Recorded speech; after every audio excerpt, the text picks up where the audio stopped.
Unapitia maumivu kwa muda mrefu sana na umekuwa ukihangaika miaka mingi kupona hiyo changamoto, lakini imeshindikana. Aidha mgongo wako, magoti ama nyonga zinasagana. Cha kwanza unachotakiwa kuzingatia ni uzito. Watu wengi sana ni wazito, wanene kupita kiasi na bado wanahangaika kutumia madawa mengi bila kuona matokeo.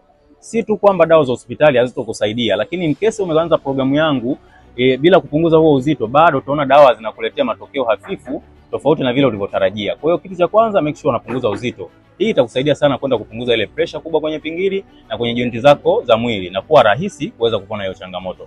Kwa hiyo kama tayari unahisi changamoto, basi punguza uzito. Na kama unataka kujua namna gani unaweza kupunguza, unaweza comment hapo uzito na mimi nikakuelekeza na nikakutumia programu itakusaidia kuweza kupunguza uzito wako ndani ya muda mfupi.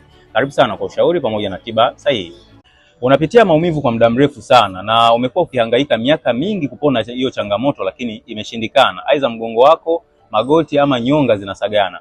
Cha kwanza unachotakiwa kuzingatia ni uzito. Watu wengi sana ni wazito, wanene kupita kiasi na bado wanahangaika kutumia madawa mengi bila kuona matokeo.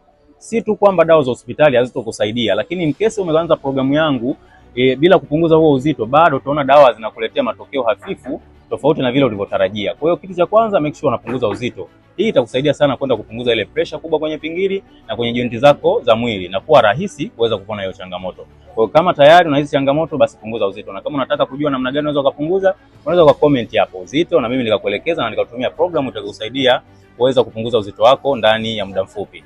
Karibu sana kwa ushauri pamoja na tiba sahihi.